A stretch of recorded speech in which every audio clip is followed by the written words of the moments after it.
Until we start seeing ourselves as one in this country, Nigeria may not thrive. Good morning, good afternoon, good evening, depending where you're watching the video from and the time you're gonna see this video.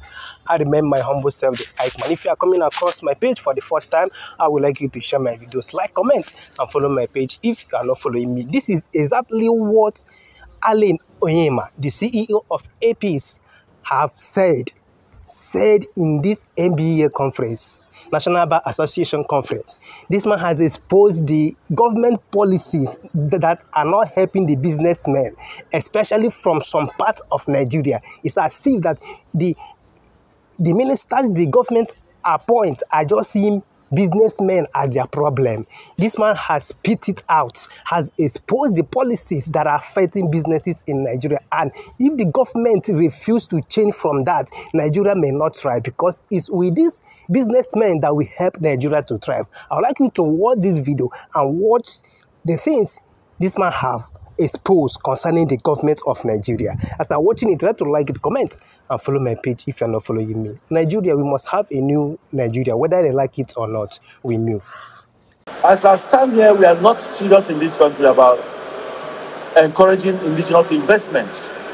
How do you grow your economy when the public service in your country is seeing investors as rivals? How do you grow your economy when indigenous investors are being treated with levity and envy by their own ministers? How do you grow your economy? How do you grow your economy in this country when indigenous investments are overtaxed? The same people providing jobs for the majority of the populace that have been trampled upon, how do you encourage them to keep on providing jobs? Government alone cannot provide jobs. How do you do this? When people in government see you first of all as an enemy, as a rival, they try to look beyond their noses because they are beclouded by whatever sentiments they believe in, and they make business impossible.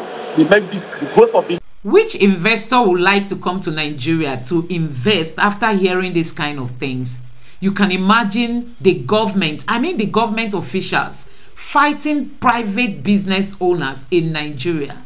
This is shocking to hear.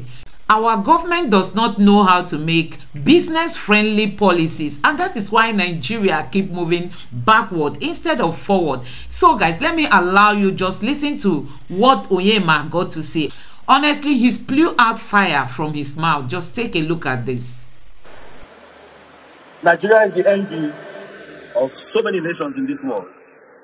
Very resilient people. We are sitting on wealth in this country. Nigerians have no reason to be involved in the Japa syndrome that become the order of the day, to places that we think we should have been better than. But because of issues of polarization of the nation along ethnic, religious, and some primordial lines, we've not been able to achieve our potentials. Do we actually believe in the nation Nigeria? Do we actually place Nigeria first before our tribes?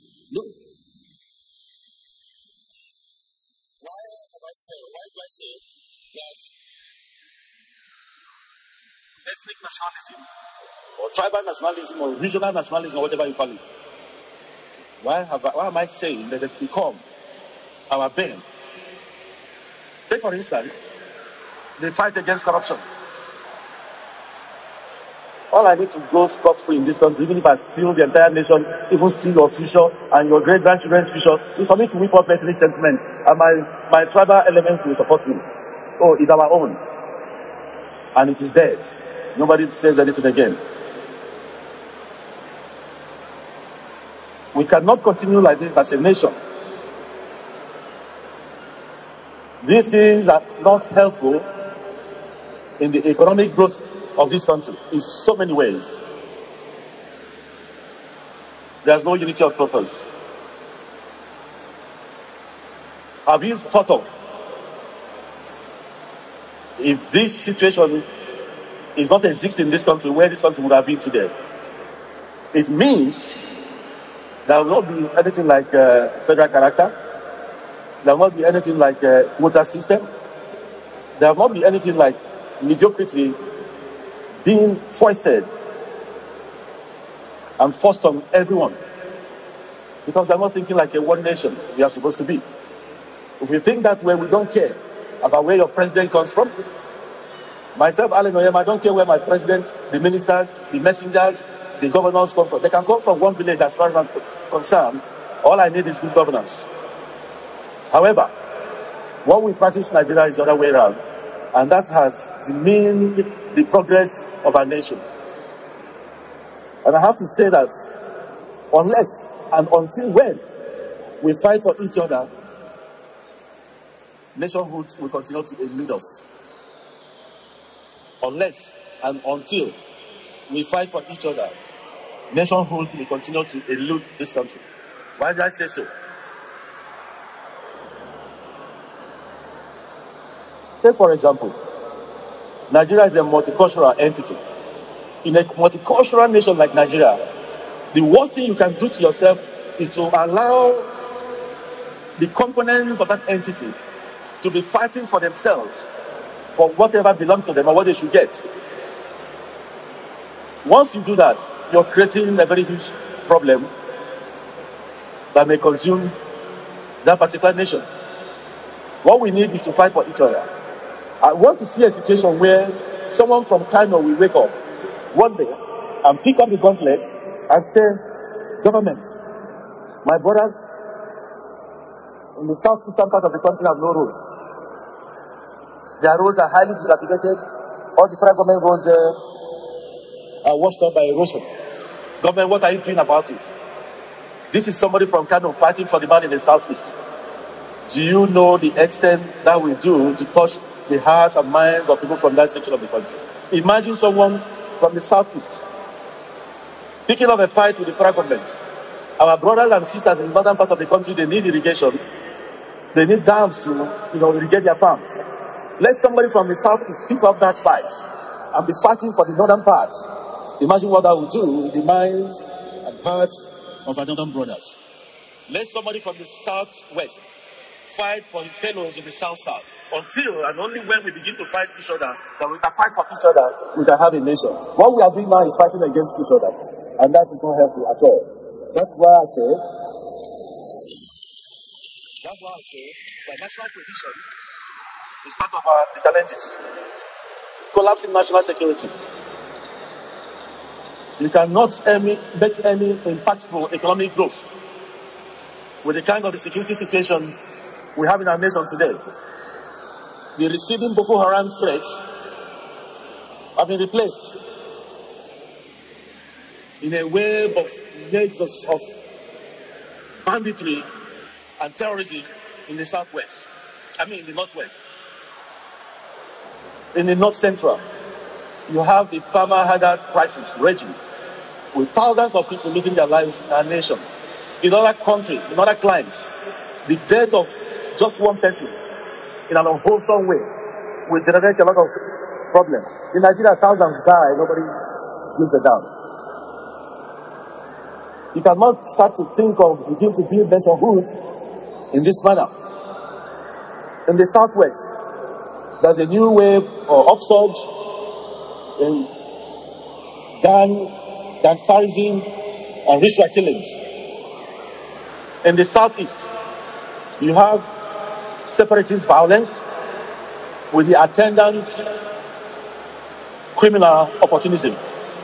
Yes, that's what is happening in the southeast. Some people are hiding under the cloak of, we are marginalized, and committing heinous crimes when they are absolutely criminals. That is what is happening. In the south-south, there is a resurgence of piracy and oil theft. So you have a nation where insecurity has become the order of the day, and unless this is surmounted, we are going to continue to have economic problems. No country develops in an atmosphere of rancor, in an atmosphere of insecurity. So this has to be addressed. Of course,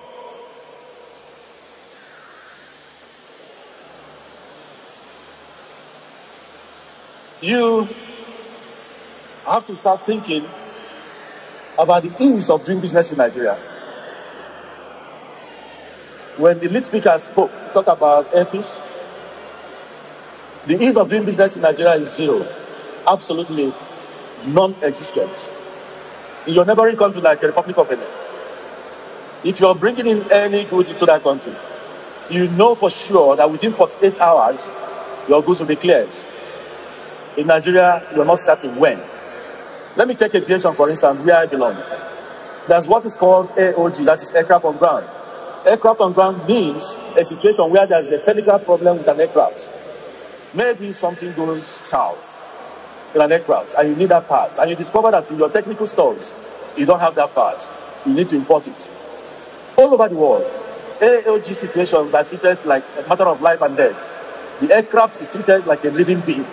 All over the world, when your AOG part comes into any country, as long as that spare part is ordered under AOG, anywhere in the world, custom will not stop you. They only take your details and allow you to go because that plane must get up. Then you later come and settle. In Nigeria, your AOG part will arrive. Maybe in the next 3 weeks, you're still talking about it. And the aircraft is grounded with passengers suffering all over the place. That is the ease of doing business in your country. As I stand here, we are not serious in this country about encouraging indigenous investments.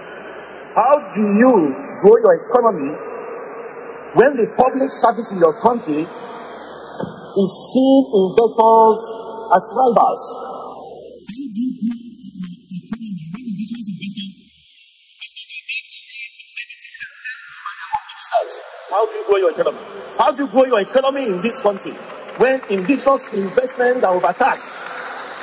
The same people providing jobs for the majority of the populace that have been trampled upon, how do you encourage them to keep on providing jobs? Government alone cannot provide jobs. How do you do this? When people in government see you first of all as an enemy, as a rival, they try to look beyond their noses because they have been clouded by whatever sentiments they believe in, and they make business impossible.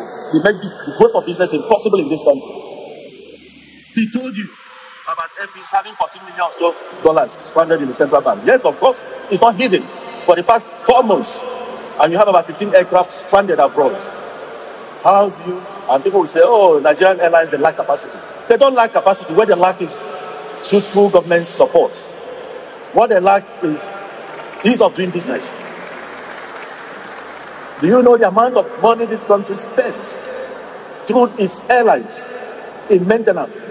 Airpeace alone in 2022, for instance, I'm not talking what does not exist. One of the biggest four is our auditors, PwC. In 2022, we expended 78 billion naira in maintenance, Airpeace alone. And this went to foreign countries. Yeah? This went to foreign countries.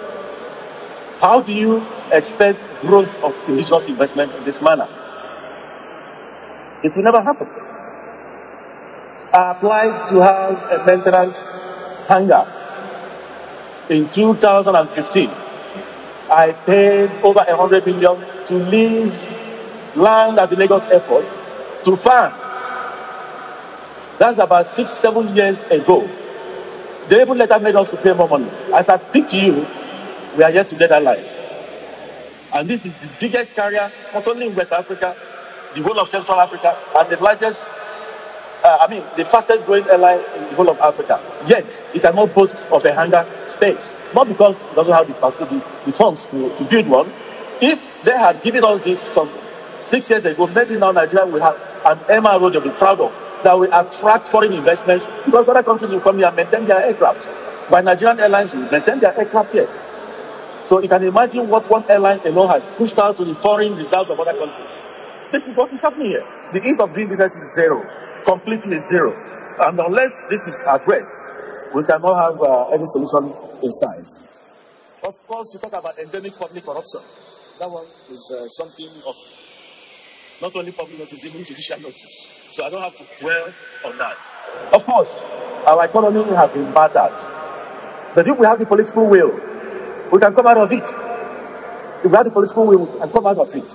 What we need now is that the present government in Nigeria, it's obvious that the present government in Nigeria has inherited massive governance burden. No doubt about that. Yes, we must give the government some benefit of doubt and time to put their acts together. But in doing that, the government requires forthrightness, sincerity of purpose, and radical political will. The government must be decisive enough to confront the entrenched vested interest in the polity. There's a lot of vested interest with people in government. This government must do everything to dismantle that. Public servants must be statesmen who must be committed to the principle of democratic governance. If this is not done, then we are in for a very serious problem. The fate of the country in this moment largely depends on the strength and character and dedication of our political leaders. Yes, the government must be able to adopt a hardline commitment to the principles of democratic good governance, even in the face of reactionary pressures arising from the entrenched vested interest.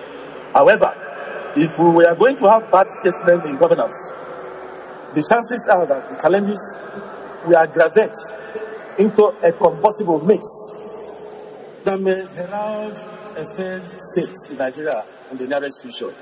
And we don't want this to happen. So every hand must be on deck to make sure this is something we don't see in our lifetime. But most importantly is national reconciliation and national reintegration. Like I said, the polity has been fragmented. We have the country polarized again along ethnic lines, along religious lines, along regional lines. The first thing this regime must do is to try to unite the country. You don't even need a national conference now. You can discover that national conference also is good, but sometimes it's also a job for the boys. We have enough in the constitution of the country if it is properly and truthfully implemented. What we need now is a situation whereby the government, through its acts, will unite this country. What we need now is to have a nation where people look at each other as people from the same God, people that belong to the same human community, and that can start with the appointments you make, with the pronouncements you make, with the decisions you take as a government. You don't need to have a national conference to achieve that. If you start today and make every part of this country wanted in every way, people will readily jelly. Nigerians are very good people. Nigerians have taken a lot of flack from this leadership over the years. Nigerians are very easy to please. All you need to do is make every one of them feel wanted. Ladies and gentlemen, if we start talking about the ills or whatever happens in this country, we remain here till, in fact, next year. The thing we need to do, are living with this world, unless and only when we begin to fight for each other as brothers and sisters of one nation, coming from one God, there will be no Nigeria. Thank you.